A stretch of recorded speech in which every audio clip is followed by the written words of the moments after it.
Hello friends, welcome to our city education. आज हामी फेरि पनि आइसकेको छौँ न्यू भिडियो लिएर।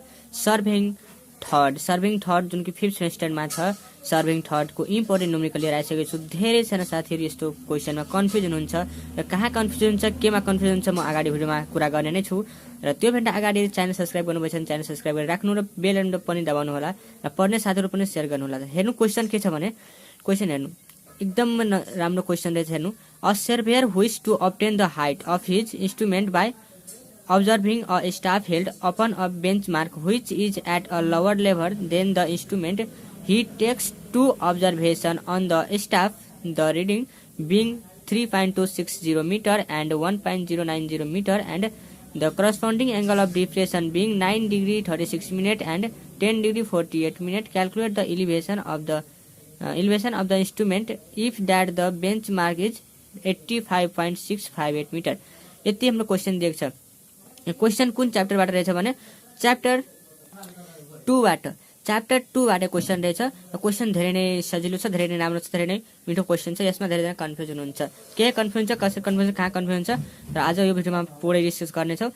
सबभन्दा पहिला हेर्नु के दिएछ, त्यो हामी गिभन लेख्छौँ, त्यसपछि फिगर गर्छौँ र तपाईँ फिगर गरेर गिभन पनि लेख्न सक्नुहुन्छ। हेर्नु के दिएछ भने एंगल अफ डिप्रेसन दिएछ। यहाँ हेर्नु भनेकै छ, क्वेसनले नै भनिदिएको छ the corresponding angle of depression being 9 degree 36 minute एउटा र अर्को 10 डिग्री 48 मिनट।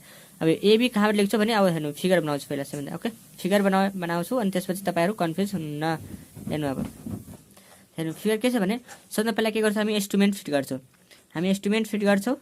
सेटअप गर्छौँ, इन्स्ट्रुमेन्टको सेटअप गर्छौँ। मानौँ एउटा इन्स्ट्रुमेन्ट यहाँ सेटअप गर्यो है। हेर्नु एउटा इन्स्ट्रुमेन्ट यहाँ सेटअप गर्यो र यहाँबाट के छ हाम्रो यो इन्स्ट्रुमेन्ट एक्सिसको डट डट भएको लाइन हो इन्स्ट्रुमेन्ट एक्सिसको। ओके, र हाम्रो यो ग्राउन्ड छ र हामी के भनेछ एंगल हेर्नु यहाँ के भनेछ depression being angle 9 degree 36 minute and 10 degree 48 minute. दुवै एंगल के छ एंगल्स अफ डिप्रेसन हुन्छ, एंगल्स अफ डिप्रेसन। दुवै एंगल के छ डिप्रेसनमा छ। यदि डिप्रेसनमा छ भने त्यो बेला हामी के बुझ्छौँ, सबै दुवै एंगल के छ, जुन दुईवटा एंगल हामीले दिएको छ दुवै एंगल के छ तलतिर छ, यानी कि डाउनवार्डतिर छ। तलतिर दुवै एंगल के छ तलतिर छ, डाउनवार्डतिर छ। यसरी हामी एउटा यसरी हाम्रो एंगल छ, यो हाम्रो ग्राउन्ड हो, यसरी ग्राउन्ड गएको छ। ल यति भयो। यो हाम्रो पी मानो इन्स्ट्रुमेन्ट स्टेसन, यसलाई पी ड्यास, र यो हाम्रो ए हो र बी हो। यहाँ हेरौँ हामी एकचोटि एमा हेऱ्यो, एकचोटि बीमा हेऱ्यो, र यो हाम्रो के हो क्यू स्टेसन हो, क्यू हो। र हेर्नु अब हेर्नु के दिएछ भने यति हामी लेख्यो मानेर, त्यसपछि हेर्नु के भनेछ आरएल पनि दिएको छ हामीलाई। बेन्चमार्कको आरएल 85.658, यानी क्यूको आरएल हामीलाई दिएको छ। आरएल हामीलाई दिएको छ 85.658, यति हामीलाई हेर्नु 85.658 यति हामीलाई दिएको छ। त्यसपछि हेर्नु के दिएछ भने हामीलाई दिएको छ फर्स्ट यदि हेर्नु डिप्रेसन बिङ 9 डिग्री 36 मिनट फर्स्टको ए को र 10 डिग्री 48 मिनट बी को हामीलाई दिएको छ। फर्स्टचोटि हेर्छ भने एमा हेर्छौँ, एमा हेर्दाखेरि कति दिएछ हामीलाई, एमा हेर्दाखेरि 9 डिग्री कति छ 36 मिनट, र बीमा हेर्दाखेरि कति छ 10 डिग्री 48 मिनट, यति दिएछ हामीलाई। ओके, यति दिएछ। र त्यसपछि के दिएछ भने स्टाफ रिडिङ, जुन यो स्टाफ छ हाम्रो, यो स्टाफ छ, यसको रिडिङ पनि दिएको छ। यहाँ हेर्नु फर्स्टको लागि 3.260 मिटर छ र बी को लागि 1.090 मिटर छ, यानी कि यो कति छ फर्स्टको लागि 3.260 मिटर र बी को लागि कति छ, बी को लागि हेर्नु 1.090 मिटर यति छ।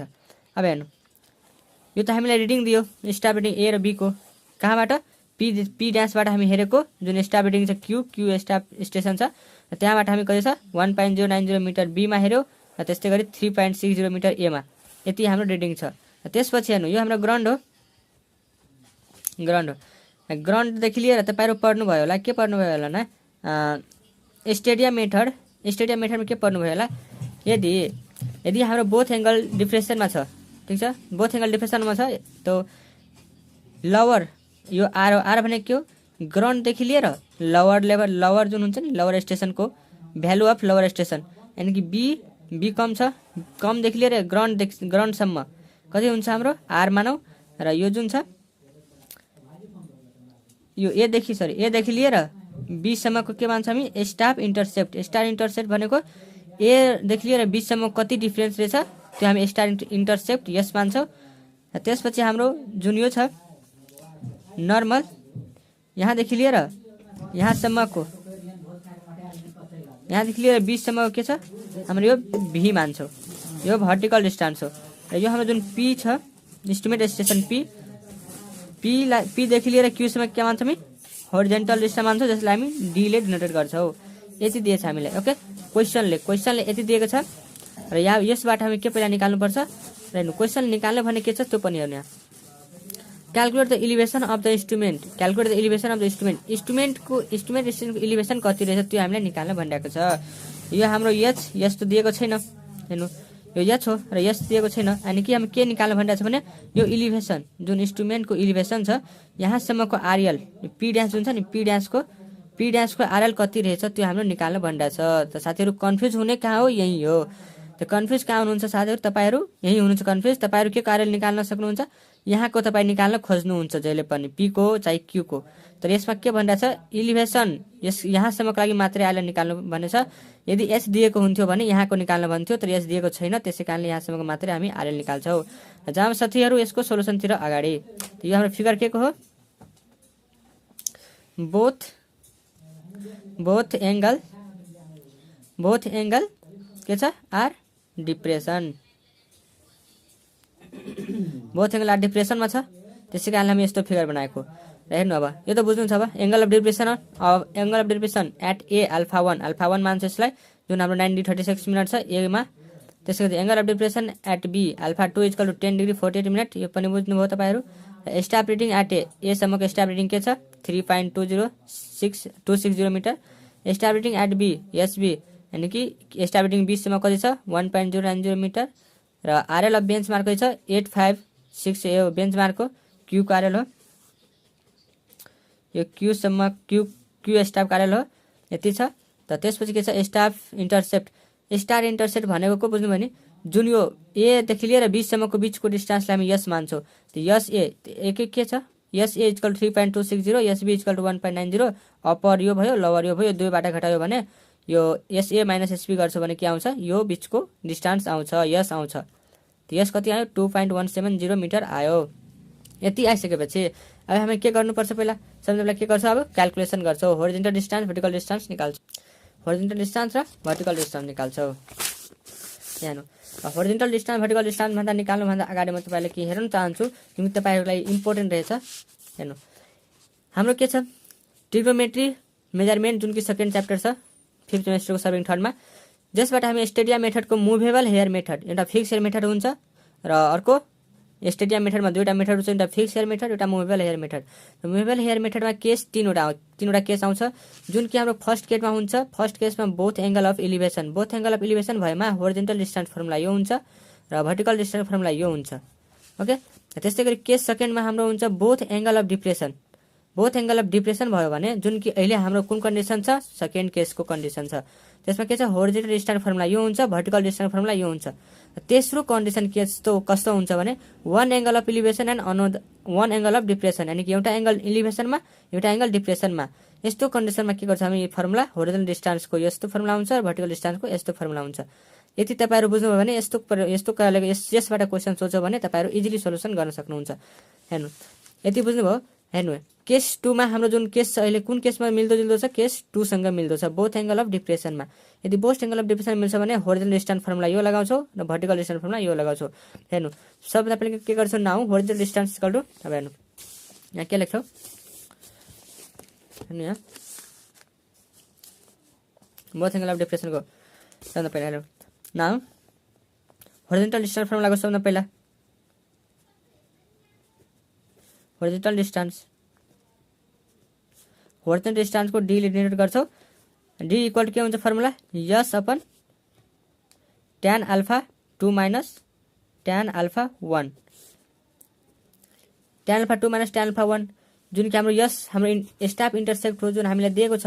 यहाँ हेर्नु यस भनेको स्टार इन्टरसेप्ट हो जुन हामीले दिएको छ। हेर्नु यस भनेको स्टार इन्टरसेप्ट जुन हामीले दिएको छ कति 2.170 निकालेको र दुईवटा alpha 1 alpha 2 9 degree 36 minute 10 degree 48 minute अब के गर्छौँ डाइरेक्ट हामी भ्यालु पुट गर्छौँ 2.170 के लेख्छौँ 2.170 यो स्टाफ इन्टरसेप्ट र tan अल्फा 2 अल्फा 2 को ठाउँमा के राख्छौँ जुन हामीलाई भ्यालु दिएको छ कति छ अल्फा